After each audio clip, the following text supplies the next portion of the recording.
Have you ever wondered what would happen if you practiced drums for 8 hours in a single day? Well, I've been playing drums for almost 20 years now, and I decided to give it a go, and what I learned completely changed how I think about practicing. I knew going into this day I needed to be prepared. So, I packed my drum gear, recording equipment, food, water, and most importantly, coffee, and headed into the studio first thing in the morning. All right, it is about 7:15 a.m. on a Sunday morning. I've just arrived here at the studio, so massive shout out to Artisan Music here in Perth, Australia for letting me use the space. We're going to give the 8 hours of practice in one day a go, so let's get into it. To make sure I was practicing effectively, I mapped out a structured 8-hour session, split into 8 one-hour blocks, each focusing on a different topic. The plan was I'd practice for an hour, take 5 to 10 minutes to reflect on the session, take a quick break, and then dive into the next block. I set up the drums, a table for my devices, my practice notes, and dived into block 1. For block 1, I started with a short warm-up, followed by some hand techniques that needed some work. So I practiced some push-pull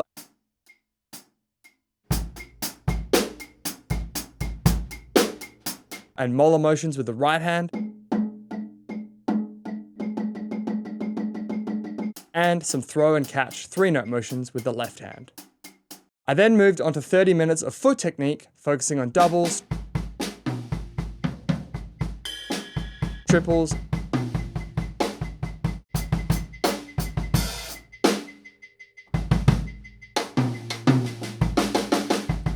and consecutive eighth notes with the kick.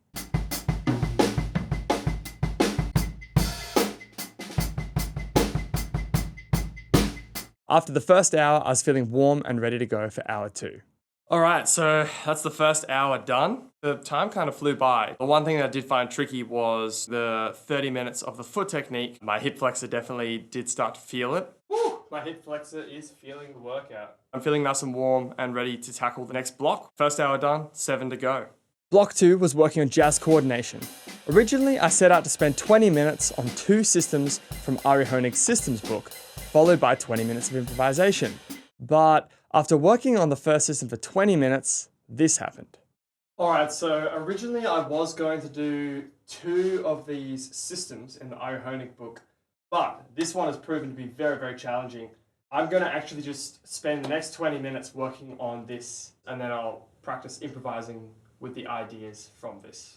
These systems can be incredibly challenging, as you're required to play an ostinato with certain limbs, and then read a melody with the other limb or limbs. The system I chose was playing the jazz ride cymbal pattern with the right hand and the middle triplet of each beat on the snare with the left hand.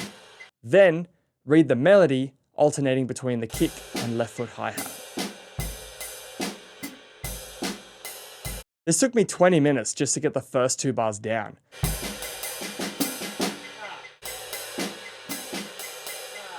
So I decided to keep going as I wanted to get some results within the hour and not just a couple bars of coordination.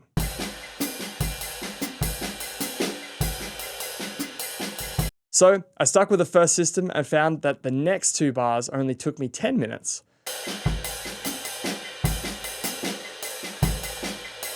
And then the next 2 melodies only took me around 5 minutes.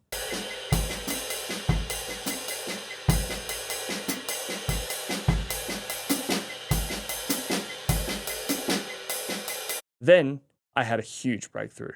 All right, so I know I said I was going to improvise for the last 20 minutes, but this system's really starting to become a little bit more comfortable. I'm able to learn the next melodies faster. So I'm going to stick at it for another 10 minutes and then we'll do 10 minutes of improv at the end. After around the 40-minute mark, I was basically able to sight read the next rhythms. This was a huge insight. If you're really disciplined and focus on a single exercise or concept, the progress compounds. Almost like a multiplier. The longer you keep putting in, the more progress and returns you can gain. So I was really happy with hour 2 and moved on to block 3, open-handed drumming, which is an area I've dabbled with, but I'm really interested in exploring it further. I just wanted to add one more quick thing about block 2. One of the really awesome things is I think I was really feeling that joy and like loving practice feeling while I was doing it, like purely lost track of the time and just wanted to keep learning these new melodies and coordination patterns. And so I think that was also really cool when you really immerse yourself and get really stuck into it, just really enjoying practice because it's fun and not really caring about or worrying about anything else. So I just wanted to add that note. All right, let's get to the open-handed technique. For the first 20 minutes, I practiced some jazz comping from The Art of Bop Drumming by John Riley. Great book, I'd highly recommend. Then I worked on some groove playing, going through some different permutations and ghost note grooves to build coordination. The biggest challenges here were rim shot consistency and trying to make my right hand feel fluid when playing ghost notes using molar for the backbeat. It's really interesting how unfamiliar this feels to me, as our hands are so used to doing their rolls, so when you switch it up, there are definitely some weaknesses there to work on.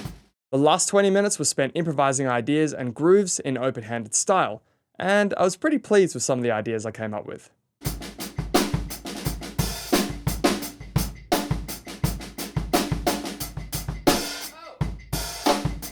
I then finished off with soloing using left-hand lead for every phrase, and that was fun, but definitely still feels incredibly uncomfortable and unfamiliar. Block 3 is done. So the open-handed, it was really fun. I thoroughly enjoyed it. Just feels so different playing open-handed. In this block I found my focus was just fading a little bit, I guess coming to the end of that third hour. So I'm gonna make sure I take a break and have some water and just chill for 5 or 10. Hour 4 was working on left foot clave in a Cuban groove setting.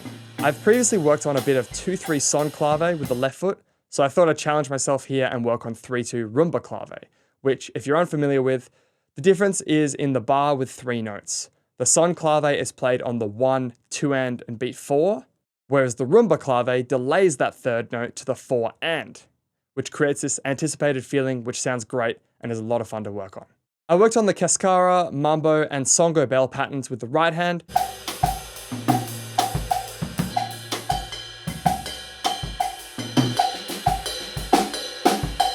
And all in all, it went pretty well. I was able to play these comfortably by the end of the first 30 minutes. I then spent the second half of this block working on developing some soloing independence over the left foot clave.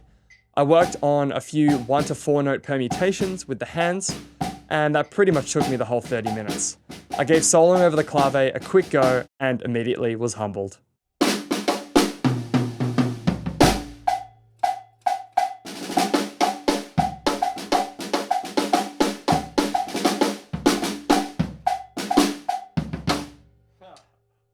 It was good for 2 bars. Yeah, this is going to take me a lot more time to be able to improvise freely over. So I played along to some Cuban music, trying to emulate the groove and feel, and that wraps up block 4. Alrighty, that is block 4 done. We've hit the halfway mark, so just got to do that again. After hour 4, I took a lunch break, refueled, and readied up to tackle the second half of this challenge. Hour 5 was working on transcriptions. I chose a couple Eric Harlan transcriptions, which I've worked on a little bit in the past. This block went well, but I wish I'd had more time to work on them. This reminded me that it's probably better to work on one transcription for an hour to really get something out of it. I practiced the first couple phrases from each transcription, and that pretty much took up the hour.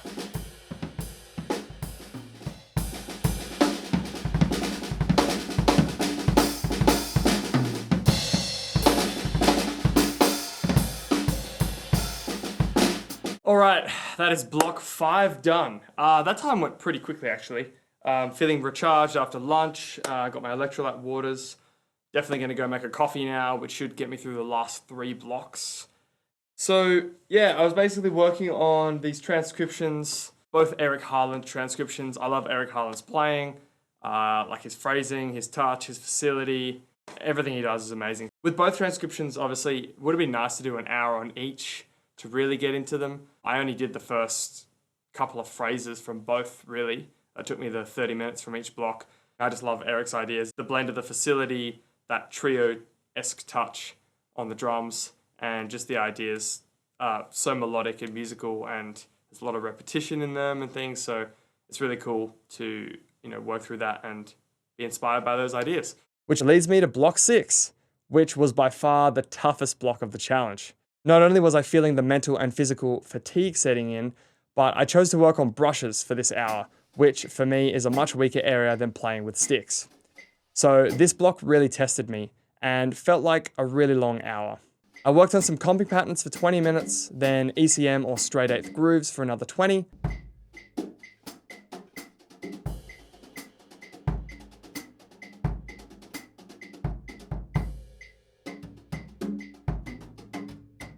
And then finished off with some trading and improvisation with the brushes.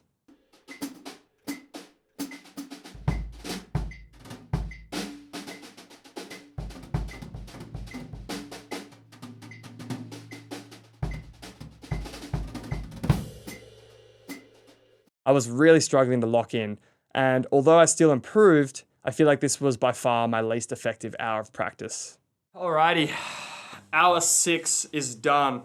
Definitely feeling fatigued. My lower back started getting a bit more sore. You know, I've been sitting down for 6 hours, and taking really short breaks, so that's probably why. But hey, we're powering through. I did a bit of a stretch halfway through there, just for 30 seconds or so in between. That helped a lot. So definitely I can feel my focusing muscle really fatigued. I'm not used to focusing for this long. The only thing that comes close to this is like a full day in the studio. However, a full day in the studio, you still have heaps of downtime where other people are tracking parts or you're chatting with the sound engineers, you know, all kinds of things. You have more breaks. But this is, you know, intense hour blocks and, you know, the concentration has to be on point for the practice. So that's probably the hardest part I found about that hour. Block 7 was a full hour dedicated to improvisation. The goal was to spend 30 minutes trading and then 30 minutes of free improvisation, some with the metronome and some without. I feel like I came up with some interesting ideas, but after about the halfway point, I found myself repeating phrases a lot and struggling to find new areas or settings to explore. I think this is likely due to the mental fatigue, which was limiting my ability to explore creatively, and it would be really interesting to see how this hour went if it was in slot 2 or 3 in this challenge. I did notice that my mind-to-limb connection felt very in tune, even if the variety was limited, and this is probably from practicing for the many hours before, so at least my consistency on the drums felt good. And my ideas felt like they were coming out the way I wanted them to.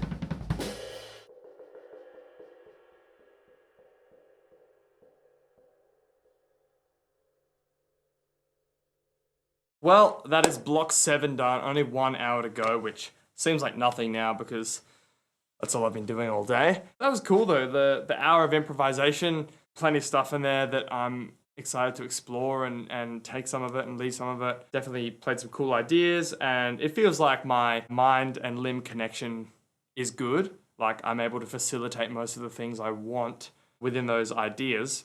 I guess because I've been, you know, playing lots of exercises, and one thing about playing for a long period of time is I guess you just get into that groove in that zone where your limbs and mind are agreeing most of the time, which is the goal. My ability to come up with ideas was a bit trickier just because I guess my mind is so fatigued from thinking and working on so much drums. That's sort of my takeaways from that hour. Which brings me onto the home stretch, block 8. For the last hour, I created a playlist of some of my favorite tunes that were 60 minutes in duration. The idea here was to just play music and kind of put everything together from the day. This block went much faster than blocks 6 and 7, and it was fun to just let go of the more structured approach and just play music for an hour.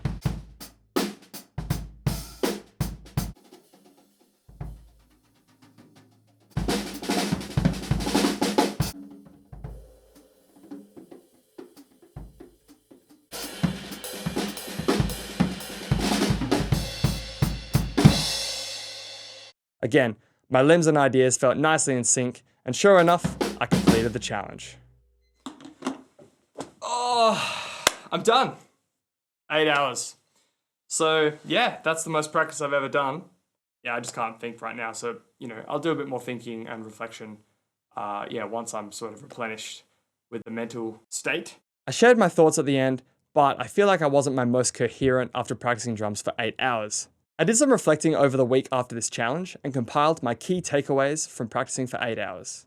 Would I recommend it? Well, it really depends what your goals are. For me, I've, done practice my whole life, probably maximum 2 to 3 hours in one day.